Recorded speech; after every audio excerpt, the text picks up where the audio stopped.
Assalamualaikum warahmatullahi wabarakatuh. Mungkin karena berasal dari satu generasi yang memperjuangkan demokrasi, jadi saya setiap mendengar negara ingin sekali mengontrol perilaku masyarakat, itu tiba-tiba badan saya itu bentol-bentol, Pak. Agak sensitif saya itu mendengar kosakata hoax, mengancam, kemudian delegitimasi pemerintah, berbahaya bagi pikiran manusia, dan seterusnya. Itu banyak sekali omongan-omongan yang dalam pengertian generasi saya itu sebetulnya kosakata lama yang tidak ada lagi sebenarnya di dalam demokrasi kita.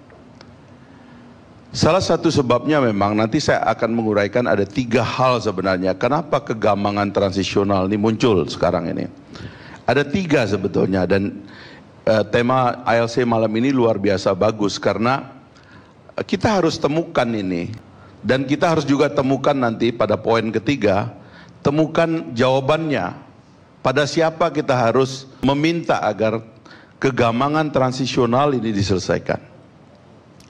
Pertama, saya kira kita ini elit-elit, terutama elit berkuasa, dengan segala maaf saya mau mengatakan, itu mengalami kegamangan dan kegagapan naratif soal demokrasi.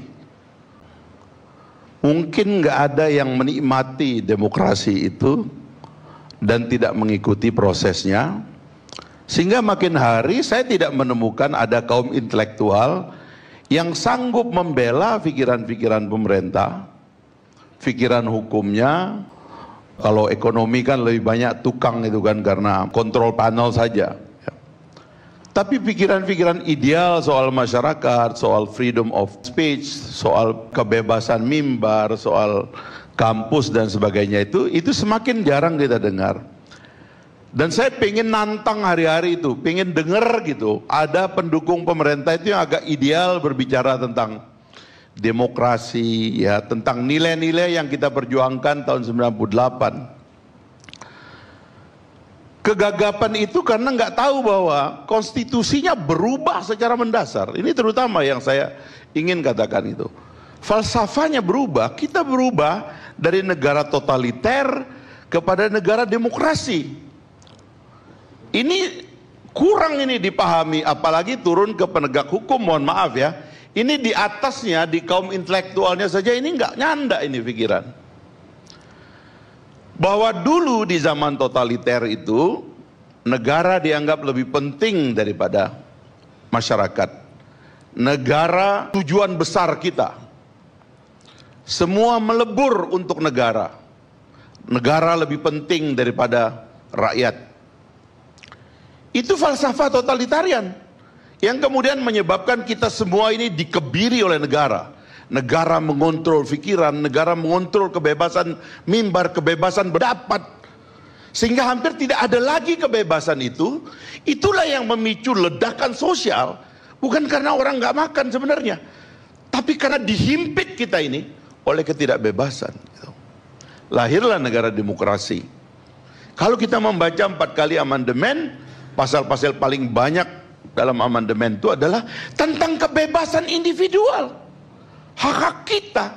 Coba baca itu pasal 28 itu sampai JK apa itu semua tentang kebebasan. Kenapa kita ini mengimpos kebebasan?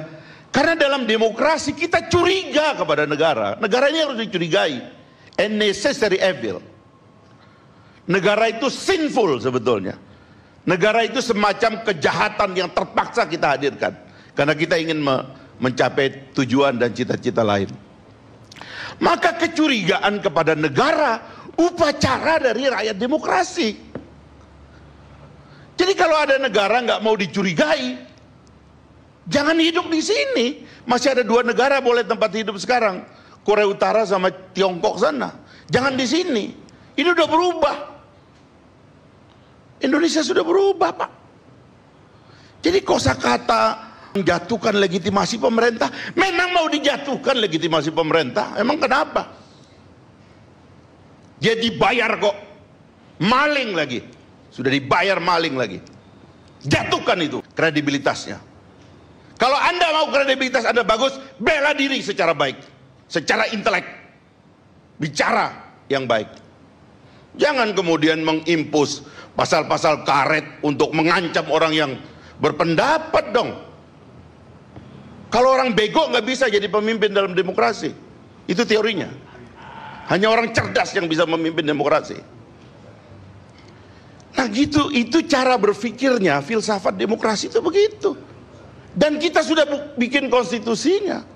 Mau nyesal, mau kembali ke konstitusi lama, nggak bisa Pak. Ini kita sudah datang ke sini. Itu yang pertama. Jadi ada semacam kegamangan naratif. Kita ini bingung dengan kebebasan yang kita buat sendiri. Kita ini galau. Apalagi sekarang ada sosial media. Saya ngecek itu Google ya, bahasa Inggris Bang Karni, the meaning of hoax. Saya Google tuh. Yang keluar tuh artikel tentang Indonesia semua. Karena negara yang gelisah dengan ini cuman kita. Termasuk kalau ketik itu apa itu? Fire holes of falsehood itu. Yang dibesar-besarkan tuh. Yang keluar artikel tentang Indonesia semua. Karena yang gelisah dengan kebebasan ini cuman kita. Yang lagi gamang dan galau dan disorientasi itu kita. Terutama pemimpin.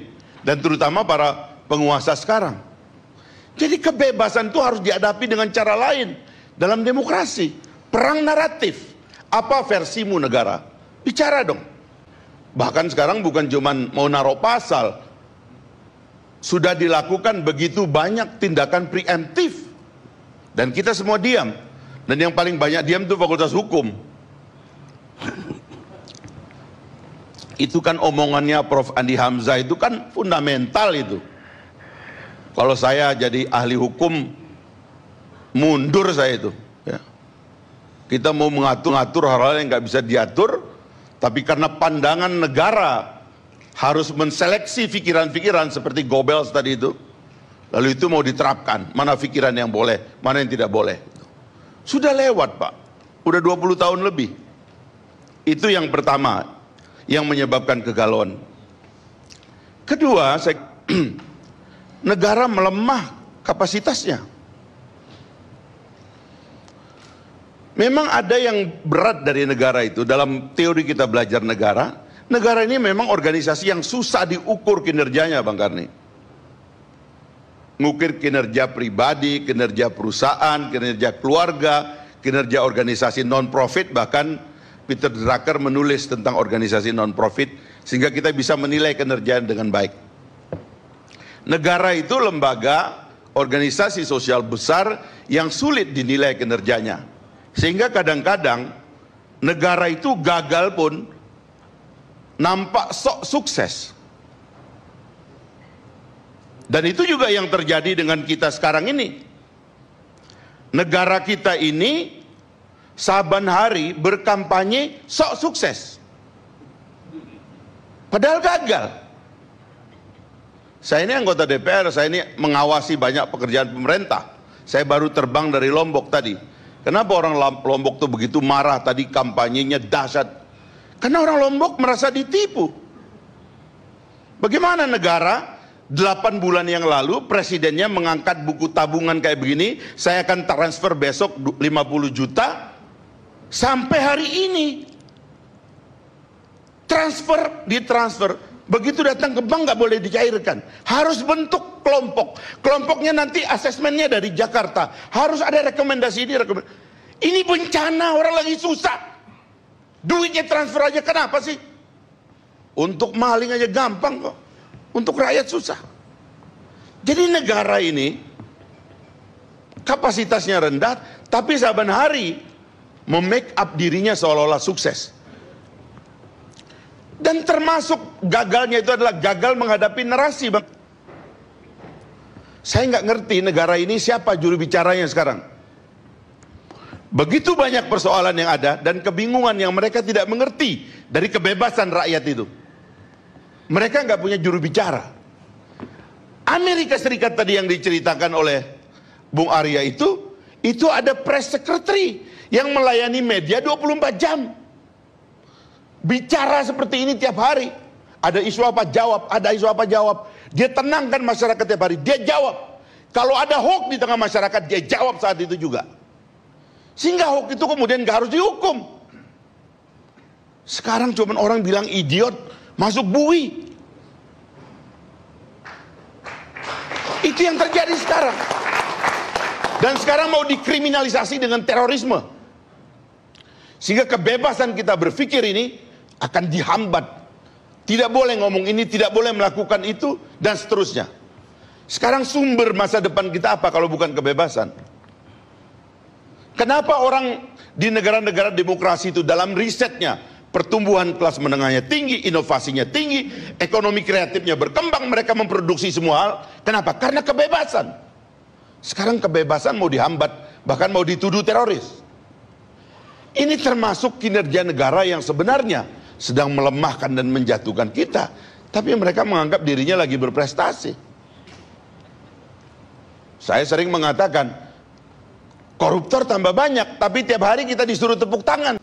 Makin banyak, sukses. Bahkan makin dekat ke presiden tuh yang mau ditangkap itu. Dan kita harus tepuk tangan, ini sukses. Yang terakhir Bang Karni, yang saya ingin katakan adalah lemahnya kapasitas kepemimpinan. Terus terang, pidato terakhir Pak Jokowi di Jogja itu sebetulnya adalah puncak dari ditunjukkannya kepada kita bahwa kepemimpinan presiden lemah. Apa sih susahnya menjelaskan siapa diri Anda sehingga Anda nggak dicurigai macam-macam sama rakyat? Hak rakyat tuh tahu siapa kamu, siapa bapak kamu, apa ideologi kamu, apa sejarah kamu. Begitu rakyat inginnya kepada presiden. Memang kenapa? Dia yang milih kita, rakyat yang bayar pajak. Jelaskan kepada rakyat, ini saya. Jelaskan fitnah, ini warna saya. Ini buku yang saya pernah tulis, ini pikiran saya. Mari kita berdiskusi, mari kita berdebat. Susahnya apa? Terus menggunakan podium publik untuk mengatakan saya akan lawan. Yang mau lawan apa? Yang mau dilawan pikiran. Bagaimana orang yang tidak punya pikiran melawan pikiran? Jadi sekali lagi, kegalauan transisi yang 3 hal ini menurut saya adalah alasan orang untuk melihat di mana sebab kegelisahan masyarakat dan kenapa orang itu merubah pilihannya. Saya kira saya sudah jawab malam ini. Kalau mau berubah masih ada waktu 20 hari. Terima kasih Bang Karni. Assalamualaikum warahmatullahi wabarakatuh.